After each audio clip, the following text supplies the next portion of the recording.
This is the air I breathe. This is the air I breathe.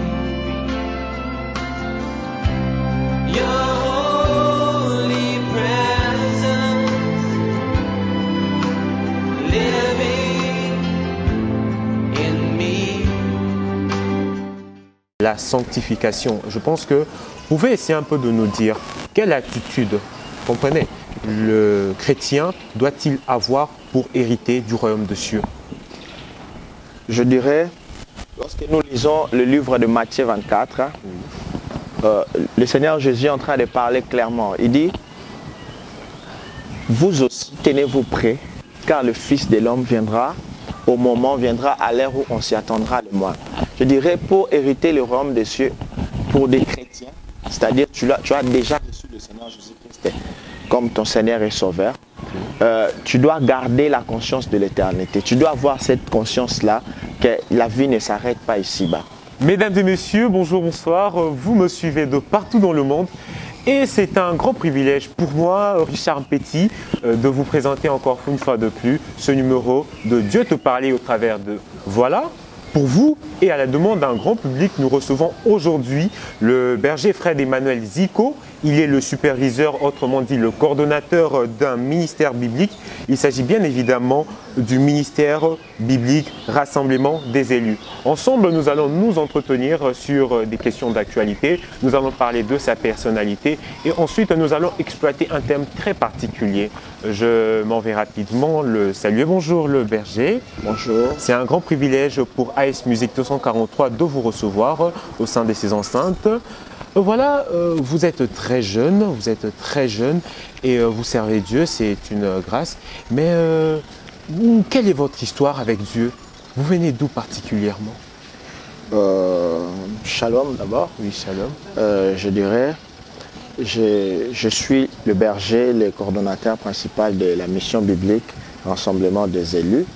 Je suis né d'une famille chrétienne.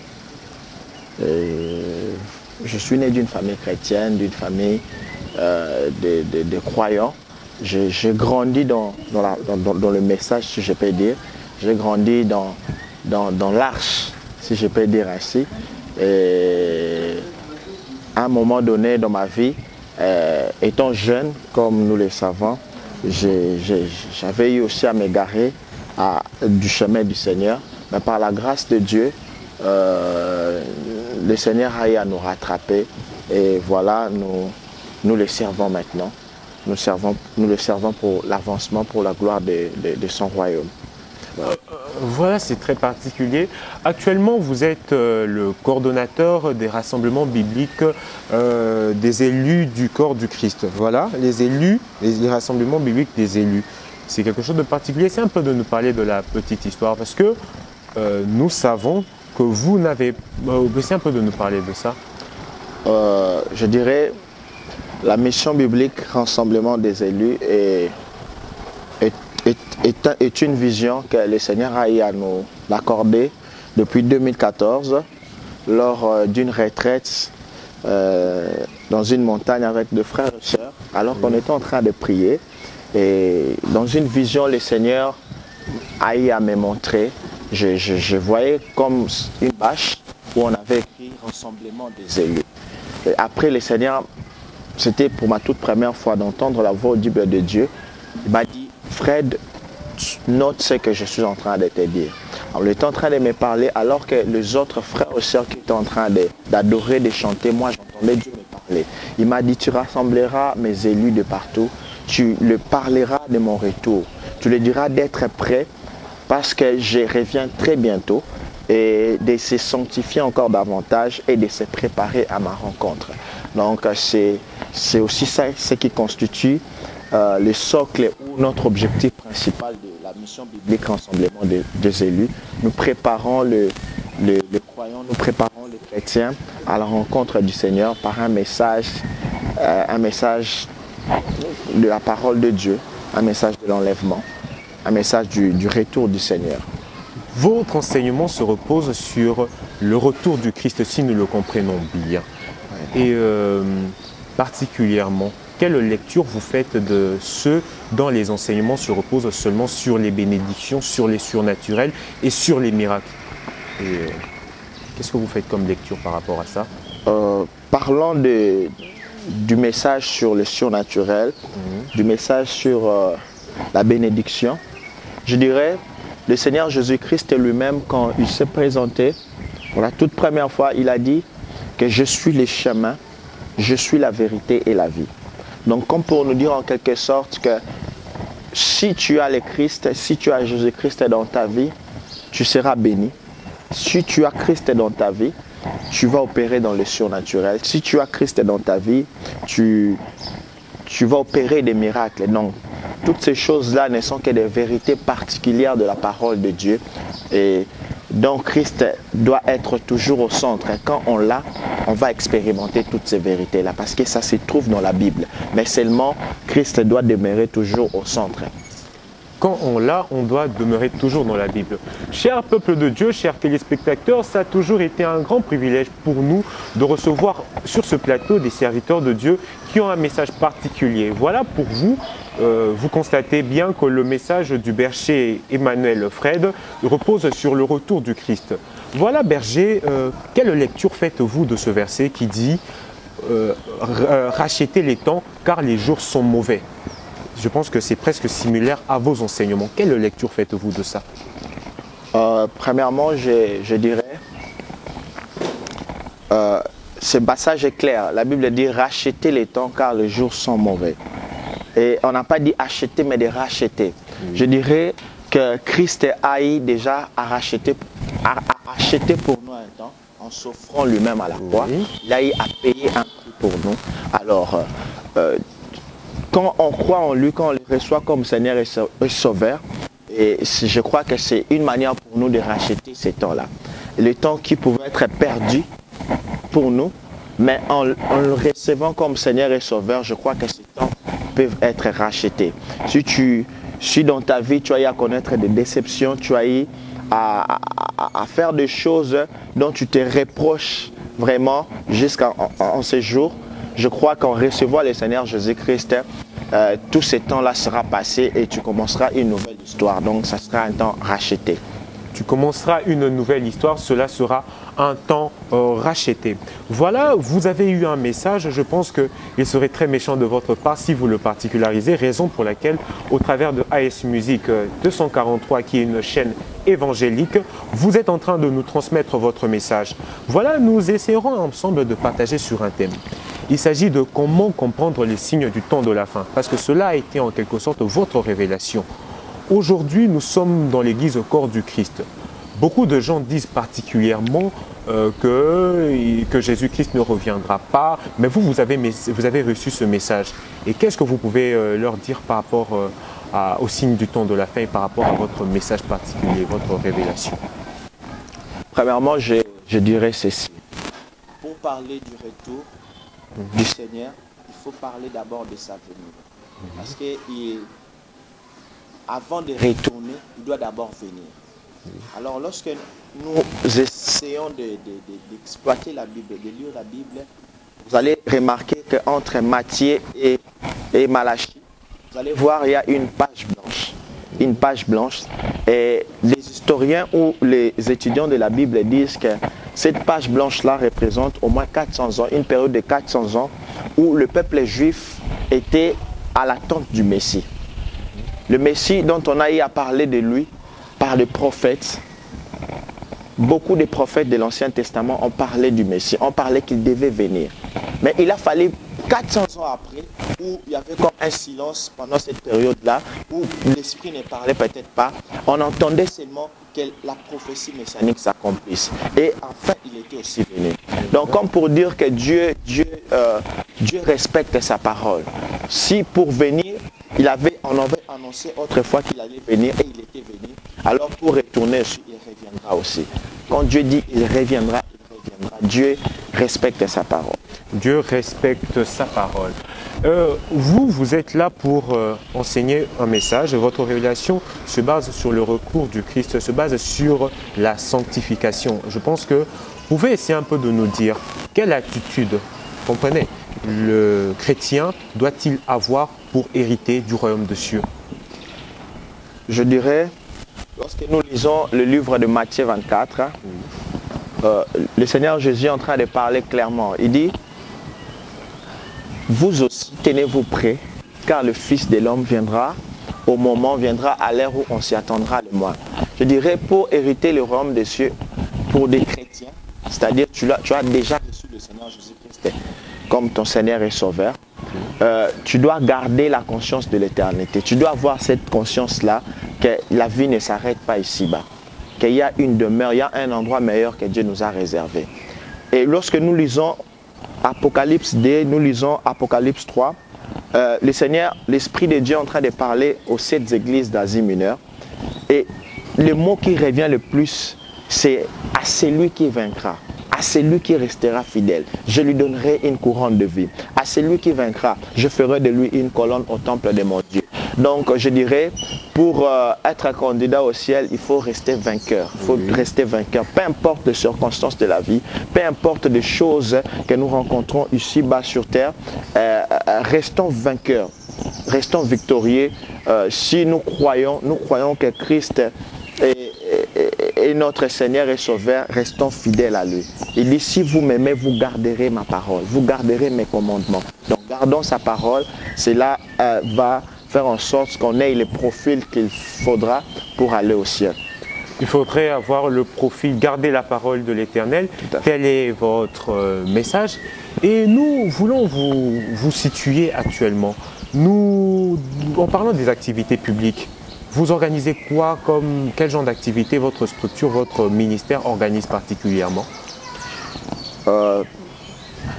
Pour l'instant, nous sommes en train de nous préparer pour une conférence que le Seigneur nous avait mis à cœur d'organiser. Et cette conférence sera au mois du 29 septembre qui s'intitule Eternity Conference. Eternity Conference. Vous aimez beaucoup ce terme d'éternité. C'est dû à quoi? C'est dû à quoi? Pourquoi vous avez cet amour envers l'éternité? C'est quoi? En fait, par la grâce de Dieu, une fois, j'étais en train de méditer la parole de Dieu et soudain, j'ai dormi et je me rappelle, j'avais fait une vision. Et dans cette vision, je me voyais en train de marcher. C'est comme si j'étais en train d'aller quelque part. Et en marchant, je me suis rendu compte que devant moi, il y avait le Seigneur Jésus-Christ qui s'était né. Alors j'ai eu du coup ce réflexe de lui poser la question. J'ai dit, Jésus, tu as l'habitude de nous dire que tu reviens bientôt. Mais jusqu'à présent, nous constatons comme si tu ne reviens toujours pas. C'est comme si cette parole devient comme une chanson dans chaque siècle. Dans chaque année, on dit toujours qu'il revient bientôt, mais il ne revient toujours pas. Et il m'a fixé le regard, il m'a dit, il a étendu ses deux mains comme ça, il m'a dit, c'est à cause de ça. Et quand j'ai regardé, je l'ai fixé, je vis, il y avait comme des robes blanches qui s'étaient projetées entre ses mains et qui s'étaient tombées sur des pierres. Alors le matin, quand je me suis réveillé, je me questionnais, je me posais beaucoup de questions. Je me disais, Seigneur, qu'est-ce que tu as voulu m'enseigner? Et puis soudain, l'Esprit de Dieu a commencé à me parler. Il m'a dit, ces pierres représentent l'Église. Si Christ ne revient pas encore jusqu'à présent, c'est parce qu'il attend de l'Église, de son Église, un certain niveau de sanctification, une consécration extrême.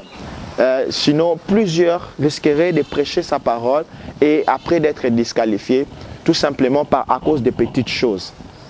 Tu peux prêcher la parole de Dieu, mais peut-être il y a les mensonges qui règnent encore dans ta bouche. Alors, et pourtant, dans sa parole, il est écrit que même les menteurs n'hériteront pas le royaume des cieux. Voilà. Donc, s'il tarde encore pour revenir, je crois que c'est aussi en quelque sorte par amour.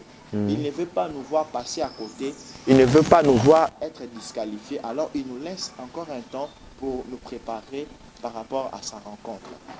Mais nous déplorons quelque chose avec les serviteurs de Dieu. Aujourd'hui, votre message se axe sur le retour du Christ, sur la sanctification, sur l'attitude que le peuple de Dieu, que les élus de Dieu doivent avoir. Mais demain, lorsque vous aurez une grande église, vous changez vos enseignements et vous prêcherez maintenant sur la bénédiction, sur les miracles. Vous rejoindrez cette catégorie des gens qui ne savent pas s'ils sont égarés. vous pouvez les rejoindre à la fin. Vous nous garantissez quoi? Je dirais, vous savez, lorsqu'on est conscient de l'heure dans laquelle nous sommes, lorsqu'on est conscient que nous sommes ceux de la dernière génération, on ne va pas se laisser corrompre ou on ne va pas changer de camp ou de message. Parce que lorsque nous essayons de faire l'étude de toutes les prophéties bibliques, nous allons remarquer que la plupart des signes majeurs, des signes phares que le Seigneur avait donnés, qui devaient précéder, donc des signes avant-coureurs, devaient précéder son retour. Tel que, quel signe? C'est-à-dire que dans chaque horloge, comme moi je les appelle, donc il a donné des signes par rapport à l'Église, il a donné des signes par rapport aux nations, il a donné également des signes par rapport à Israël. Par rapport à l'Église, il dit que vous allez constater l'avènement des faux prophètes. Il a parlé de l'avènement des faux Christ. Il a parlé aussi de l'avènement de faux docteurs. Et ce sont des choses que nous sommes en train déjà de vivre. Et lorsque nous voyons des gens, par exemple, qui ont l'air d'enseigner Jésus-Christ, ont l'air de nous parler de Christ dans les églises, mais ils nous parlent d'autre chose que de Christ. C'est-à-dire qu'ils déplacent déjà les fondements que des apôtres avaient placés. Alors ce sont des faux docteurs. Parce que l'une des capacités du docteur, c'est d'enseigner le peuple de Dieu. Alors lorsque tu viens, tu amènes un autre enseignement que les apôtres ont prêché, que Christ a enseigné, donc c'est-à-dire le corpus doctrinal, la doctrine chrétienne, tu prêches une autre chose que ce que les apôtres ont prêché. Je crois que tu as déjà les profils d'un faux docteur. Lorsque tu prophétises par exemple, mais tout en menant une vie dans la conformité, ou soit une vie qui n'honore pas le Seigneur Jésus-Christ, tu as déjà les profils d'un faux prophète. Je crois que dans chaque horloge ou dans chaque signe que Christ a donné, nous sommes en train de vivre cela. Il a donné des signes par rapport aussi aux nations. Il dit, vous entendrez parler des guerres et des bruits de guerre. Il dit, une nation s'élèvera contre une autre nation. Vous entendrez parler des famines ça et là dans le monde. Ce sont des choses que nous sommes en train de les vivre. Nous sommes en train de les vivre et cela nous rappelle encore davantage que nous sommes réellement au temps de la fin. Nous sommes en train de vivre les temps de la fin et l'avènement du Seigneur est proche. Voilà, ouvrons une parenthèse par rapport au message du temps de la fin. Quelle lecture par rapport au message du temps de la fin faites-vous du prophète William Marion Branham? Parce qu'on dira que c'est lui qui est réellement le messager du temps de la fin. Et il y a même certaines références bibliques. Je dirais, moi personnellement, je dirais ceci. Le prophète William Marion Branham, il fut un oint de Dieu, un prophète authentique de Dieu que moi je respecte, que j'admire beaucoup, un modèle aussi. En tout cas, pour affirmer ou ne pas affirmer, ça serait un peu dur, mais je dirais seulement qu'il était un homme de Dieu, qu'il était un prophète de Dieu. Dieu s'est servi de lui pour influencer plusieurs. Dieu s'est servi de lui aussi pour influencer, impacter plusieurs décès de son époque. Et dont on est en train aussi de vivre les impacts de ce qu'il a accompli dans son ministère jusqu'à présent. Et Dieu l'a aussi utilisé par des choses qu'il a eu à prédire, dont on est en train de voir aussi l'accomplissement de certaines de ces choses jusqu'à maintenant. Je dirais que il était un oint de Dieu. Mesdames et messieurs, laissez-moi vous dire que ce n'est rien d'autre qu'un avant-goût de la grande conférence qui aura lieu ce 29 septembre et qui aura pour thème la demeure éternelle. Demeure éternelle. Vous utilisez des termes tout à fait particuliers. Le peuple de Dieu se pose des questions. Vous êtes dans la sanctification, des choses dures. Vous êtes dans la demeure éternelle. Vous êtes dans les rassemblements des élus. C'est un peu de nous expliquer. Demeure éternelle. Pourquoi demeure éternelle seulement? Premièrement, je dirais que ce terme, d'abord une demeure éternelle, a été tiré du livre de Jean chapitre 14, le verset 2, là où Jésus dit que je m'en vais vous préparer une place, car il y a plusieurs demeures dans la maison de mon Père. Alors, je m'étais posé beaucoup de questions. J'ai dit, mais l'endroit en question où Jésus était allé nous préparer, il n'a pas dit qu'il allait nous le préparer en Chine. Il n'a pas dit qu'il était allé nous préparer cet endroit en Brazzaville, non plus aux États-Unis ni en Europe. Mais il s'apprêtait à retourner dans l'éternité, là où il venait. Alors quelqu'un qui retourne là où il venait, il dit, je m'en vais maintenant vous préparer une place là-bas. En d'autres termes, Jésus voulait au fait inculquer dans chaque chrétien, dans chaque croyant, la mentalité de l'éternité. Parce que les gens auxquels il s'adressait ne s'agissait en rien d'autre que des disciples. Il parlait aux disciples, il dit, je m'en vais vous préparer une place. Comme pour dire, lorsque tu deviens disciple, parce que dans Matthieu 28, il est dit, qu'allez faire de toutes les nations des disciples. C'est-à-dire, lorsque tu deviens disciple, tu dois comprendre que maintenant, tu dois fonctionner avec, ou soit tu dois marcher tout en ayant une mentalité de l'éternité. C'est-à-dire, tout en étant dans le monde, mais sachant que ce n'est pas ici notre finalité. Donc nous sommes dans le monde, mais on n'est pas du monde, parce que notre demeure est éternelle. Il est allé nous préparer une place où c'est au ciel. Donc, vivons dans le monde, mais tout en étant conscients de notre éternité. Vivons dans le monde tout en étant conscients de notre éternité. Voilà en quelque sorte ce dont sera l'objet en quelque sorte de la grande conférence qui est prévue pour ce 29. Un grand rendez-vous à ne pas oublier. Ce 29, en parlant de situation, elle aura lieu où cette conférence? La conférence sur l'éternité ou Eternity's Conference se tiendra sur Victoire, donc dans la commune de Kasavubo, sur l'avenue Eyala, numéro 1, dans la salle Merveline. Donc juste à côté de Place des Artistes Victoire, donc à côté de la Robank, Place des Artistes Victoire. Donc la salle elle est juste là. À 15h30, on va déjà démarrer notre action évangélique. À 15h30, on va déjà démarrer notre action évangéliste. Tels sont les mots du berger Fred Emmanuel Zico. Et moi, j'apprécie énormément votre thème, les thèmes que vous exploitez. La sanctification, le retour de Jésus-Christ. Mais aujourd'hui, plusieurs enseignements nous disent que nous ne devons pas nous sanctifier de façon parce que nous sommes humains. Nous avons été lavés par la grâce. Et vous ne partagez pas ce point de vue, selon lequel la grâce a tout effacé. La grâce s'est installée. Aujourd'hui, on peut vivre peut-être dans le péché et ainsi de suite. Vous faites quoi comme lecture par rapport à cet enseignement? Je dirais ceci. Oui. Lorsque nous lisons le livre de Jean, le chapitre 8, Jésus, on a amené une femme dont on avait attrapé en flagrant délit d'adultère auprès de Jésus.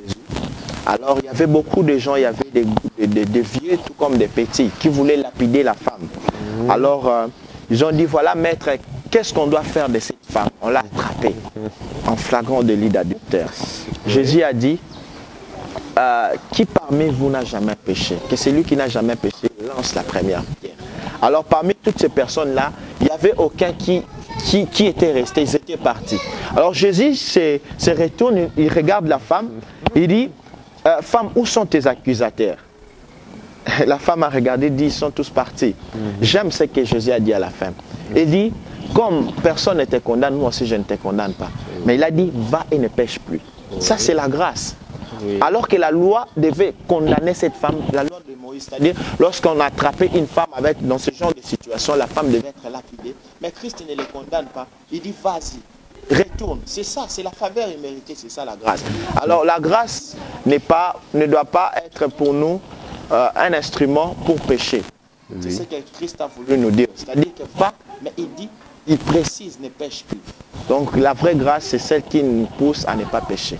C'est ça la grâce selon la pensée de Dieu. Vraiment, mesdames et messieurs, chers téléspectateurs amoureux de l'évangile, amoureux de la bonne nouvelle, comme à l'accoutumée, nous avons tendance à embrasser tout autour de notre émission. Nous avons, au cours de cette émission, parlé de plusieurs sujets. Nous avons parlé de la grâce, nous avons parlé du retour du Christ.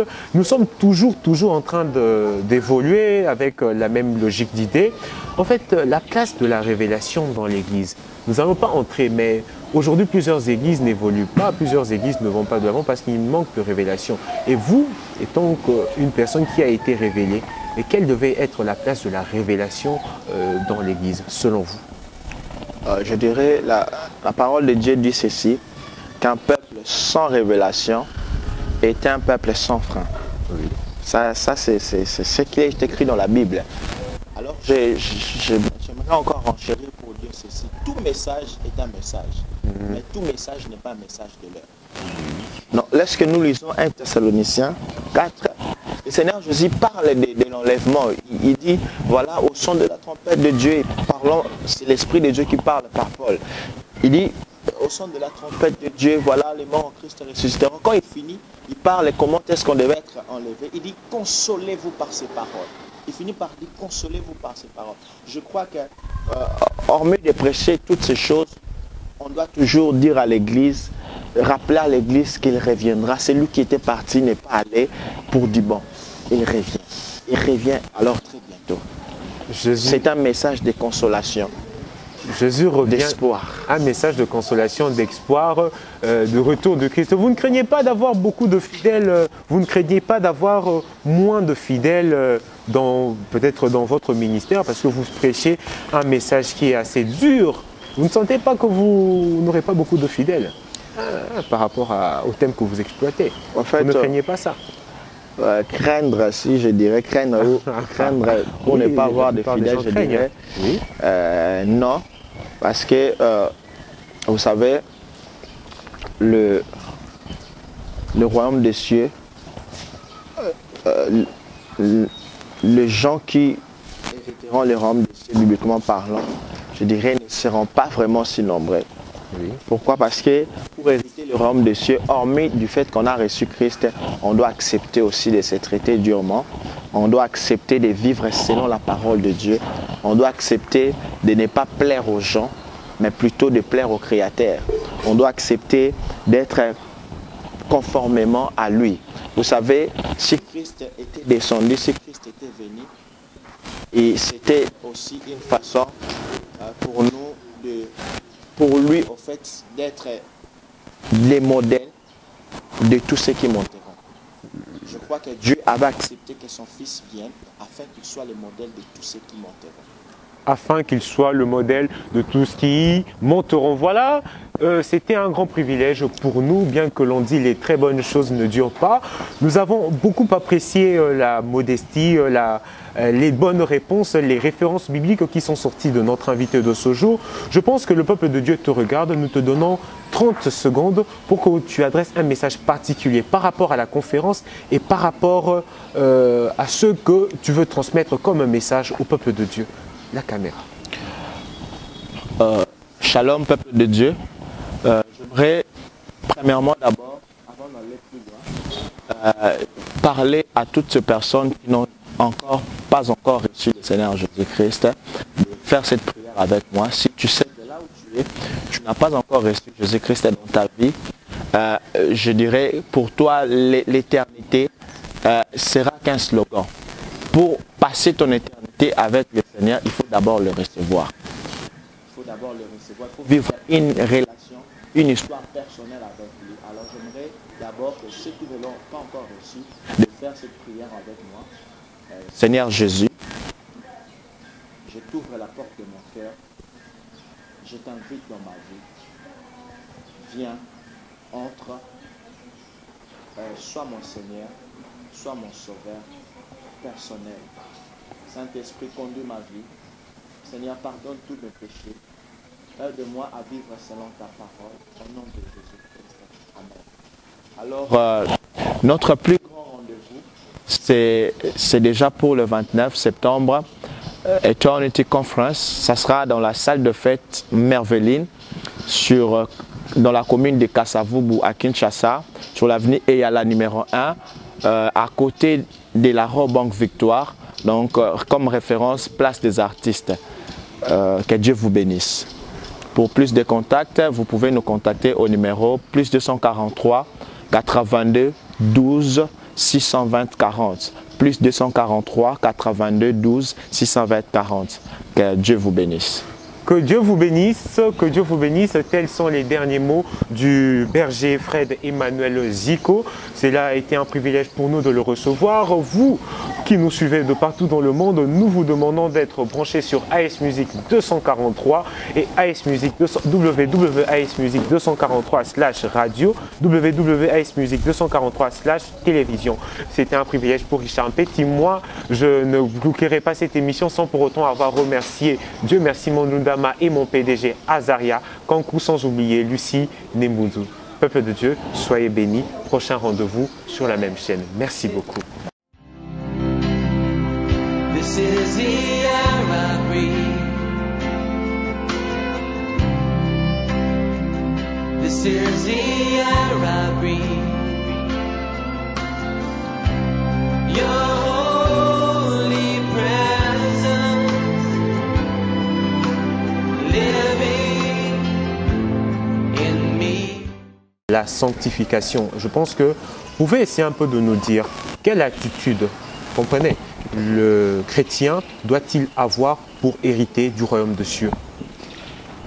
Je dirais, lorsque nous lisons le livre de Matthieu 24, le Seigneur Jésus est en train de parler clairement. Il dit, vous aussi, tenez-vous prêts, car le Fils de l'homme viendra, au moment viendra, à l'heure où on s'y attendra le moins. Je dirais, pour hériter le royaume des cieux, pour des chrétiens, c'est-à-dire tu as déjà reçu le Seigneur Jésus-Christ comme ton Seigneur et Sauveur, tu dois garder la conscience de l'éternité. Tu dois avoir cette conscience-là que la vie ne s'arrête pas ici-bas, qu'il y a une demeure, il y a un endroit meilleur que Dieu nous a réservé.